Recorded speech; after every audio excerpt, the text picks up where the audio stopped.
Bonjour tout le monde! Aujourd'hui, on va revoir les systèmes d'équations que vous avez appris en secondaire 4. C'est quoi le but de résoudre un système d'équations? Eh bien, c'est de trouver les coordonnées x et y du point d'intersection de deux droites sécantes, ça veut dire qui se croisent. Il y a trois possibilités de position de droite. Tout d'abord, au numéro 1, vous avez deux droites sécantes, ça veut dire qui se croisent en un seul point. À ce moment-là, vous allez avoir un seul point d'intersection, c'est-à-dire une seule coordonnée pour le x et une seule coordonnée pour le y. Ici, j'ai mis la réponse en langage mathématique. S, c'est pour solution. La deuxième possibilité, c'est que les droites sont placées de façon parallèle. À ce moment-là, elles ne se croiseront jamais et il n'y a aucune solution. Quand vous allez faire de l'algèbre, vous allez arriver à une résolution impossible. Par exemple, 0 n'est pas égal à 5. Ici, en langage mathématique, S c'est pour solution et le O avec une barre veut dire ensemble vide. Il n'y a aucune solution. La troisième possibilité, c'est que les droites sont confondues. Ça veut dire une par-dessus l'autre. À ce moment-là, vous allez avoir une infinité de solutions ou bien une résolution qui arrive à 0 égale à 0. Ça veut dire que la solution, c'est tous les nombres réels. Tous les points qui appartiennent à la première droite appartiennent aussi à la deuxième droite. Vous avez vu, j'ai mis des points rouges ici. Ça veut dire qu'il y a une infinité de solutions. À part les trois possibilités, il y a trois méthodes de résolution de systèmes d'équations. Il y a la comparaison, la substitution et la réduction. Vous les avez appris en secondaire 4, mais en secondaire 5, on utilise surtout la comparaison. Le but des notes de cours d'aujourd'hui, c'est de revoir les trois méthodes. Commençons avec la méthode de comparaison. Quand est-ce qu'on l'utilise? Eh bien, on l'utilise quand le y est isolé dans les deux équations. Dans l'exemple que j'ai mis au tableau, vous avez deux équations, elles sont toutes les deux sous la forme fonctionnelle. Vous voyez que le y est isolé dans les deux. Qu'est-ce qu'on fait dans ce temps-là? Eh bien, on égalise les parties de droite. Par exemple, ici, vous avez 4x moins 2 et là, vous avez le 3x plus 4. On met un égal au centre. Et là, on résout. On trouve la valeur de x d'abord. Alors, qu'est-ce que j'ai fait? J'ai envoyé le 3x à gauche, il est devenu moins 3x, et le moins 2, je l'ai envoyé à droite, il est devenu plus 2. Et là, je réduis. 4x moins 3x, ça fait x. 4 plus 2, ça fait 6. J'ai trouvé la valeur de x. Ce n'est pas terminé parce que je dois trouver aussi la valeur de y. Comment je trouve le y? Eh bien, je remplace le x par 6 dans une des deux équations. Peu importe laquelle je choisis, ça va donner la même réponse. Par exemple, si je prends la première, eh bien, 4 fois 6 moins 2, ça donne 22. Si je prends la deuxième, 3 fois 6 plus 4, ça donne aussi 22. Donc, la réponse, c'est 6, 22. La réponse, je l'ai encadrée ici. Maintenant, passons à la méthode de substitution. Le mot substitution veut dire substituer, ça veut dire aussi remplacer. Quand est-ce qu'on l'utilise? Eh bien, on l'utilise quand le y est isolé dans une des deux équations. Ça veut dire que pour les deux équations, il y en a une des deux qui est sous la forme fonctionnelle. Donc, qu'est-ce que je fais? Eh bien, je remplace le y par sa valeur. Comme vous voyez ici au tableau que la valeur du y, c'est moins x moins 4. Quand on regarde la démarche, eh bien, j'ai remplacé le y par moins x moins 4 et j'ai mis des parenthèses. Et là, j'ai fait de l'algèbre. Ici, j'ai fait la distributivité, donc 2 fois moins x, ça fait moins 2x, 2 fois moins 4, ça fait moins 8, et j'ai réduit 3x moins 2x, ça fait x, 5 plus 8, ça fait 13, donc mon x vaut 13. Et pour trouver le y, je prends l'équation sous la forme fonctionnelle parce qu'elle est plus facile. Moins 13 moins 4, ça fait moins 17, donc j'ai ma réponse, le x vaut 13, le y vaut moins 17. Ça, c'est la substitution. J'ai fait un deuxième exemple où ça donne quelque chose d'impossible, juste pour vous montrer un exemple de droite parallèle. Par exemple, ici, j'ai deux équations. Mon y vaut moins x plus 4. J'ai remplacé le y par moins x plus 4 en mettant des parenthèses. Quand je fais x plus moins x, c'est comme x moins x, ça fait 0. 3 moins 4, ça fait moins 1. C'est faux de dire que 0 est égal à moins 1. Ce n'est pas égal. Donc, j'arrive à ensemble vide. Ma solution, c'est ensemble vide. Ça veut dire que les droites sont parallèles et au fond, c'est une résolution impossible. C'est ce que j'avais dit tout à l'heure. Si on arrive à une contradiction, à quelque chose d'impossible, les droites sont parallèles. Mais si j'étais arrivé à 0 égale à 0, ça aurait voulu dire que les droites sont confondues. Je continue. Maintenant, on va revoir la méthode de réduction. Quand est-ce qu'on utilise la méthode de réduction? C'est quand le y n'est jamais isolé. Ça veut dire quand on n'a pas la forme fonctionnelle. C'est quoi le but de cette méthode? C'est d'annuler soit les x, soit les y en multipliant une ou deux lignes par un nombre.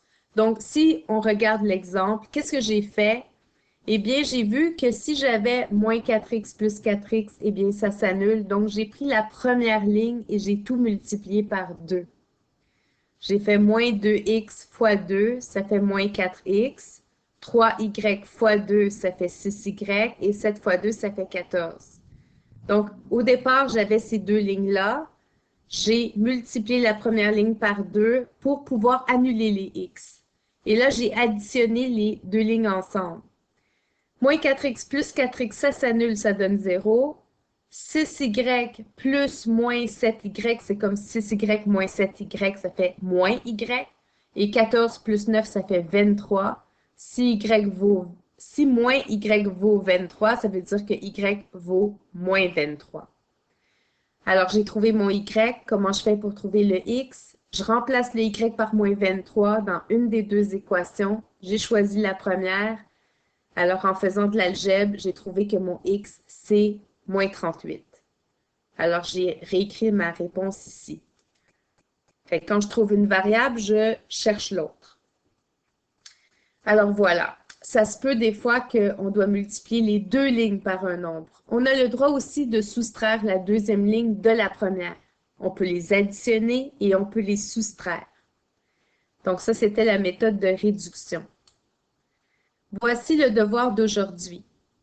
Donc, le devoir d'aujourd'hui, c'est dans le manuel tome 1, la page 11, numéro 1.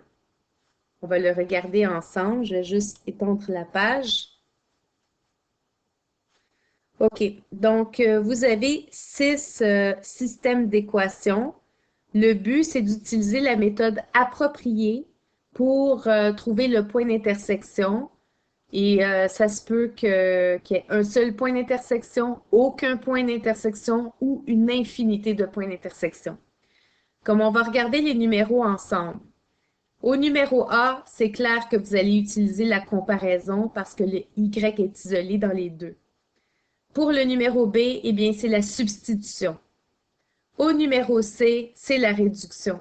Qu'est-ce qu'on peut faire au numéro C? On pourrait, par exemple, soustraire la deuxième ligne de la première ligne. Parce que si on fait ça, vous voyez, les x vont s'annuler. X moins x, ça donne 0.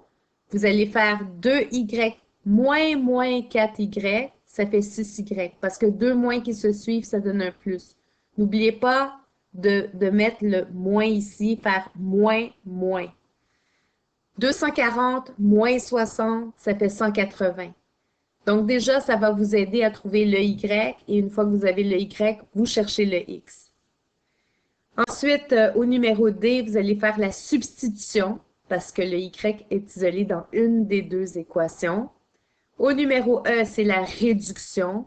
Et là, vous avez le choix. Vous pouvez soit annuler les x, soit les y. Par exemple, supposons qu'on voulait annuler les x. Qu'est-ce qu'on ferait? Eh bien, je peux multiplier la première ligne fois 2 et la deuxième ligne fois moins 3. Donc, je vais l'écrire ici. Je pourrais faire fois 2 ici. Et la deuxième ligne fois moins 3. Pourquoi? Parce que mes x ici, ça va donner 6x. Ici, ça va donner moins 6x. Ça va s'annuler. Donc, je vais avoir 6x moins 6x. Les x vont s'annuler et ça va donner 0 ici. Mais là, vous devez multiplier tous les termes de la première ligne par 2 pour avoir 6x plus 10y moins, égale à 60. Et tous les termes de la deuxième ligne par moins 3, ça va donner moins 6x plus 21y parce qu'un moins fois un moins, ça donne un plus. Puis 60 fois moins 3, ça fait moins 180. Donc, vous allez trouver le y et ensuite chercher le x. Pour le numéro F est un petit piège, mais je vais vous le dire, c'est que les termes ne sont pas vis-à-vis. Pour les mettre vis-à-vis, vous pouvez envoyer le 7x à gauche. Je vais juste effacer ça. Si je réécris ce système-là, ça pourrait être moins 7x plus 4y égale à 9. Ça, c'est la première ligne. Puis la deuxième ligne, ben, vous la réécrivez en dessous. 2x moins 5y égale à 100. Et là, vous faites la réduction. OK? C'est juste que les termes n'étaient pas vis-à-vis. Fait qu'en envoyant le 7x à gauche, ça va devenir vis-à-vis et vous pouvez faire la réduction, annuler soit les x ou les y. Par exemple, si on choisit d'annuler les y, on pourrait prendre comme plus petit commun multiple 20y. Faire le 4y fois 5 et faire le moins 5y fois 4. Comme ça, 20y moins 20y, ça s'annule. Alors, c'était le cours d'aujourd'hui. Si vous avez des questions, je suis là pour vous aider. Je vous souhaite une belle journée.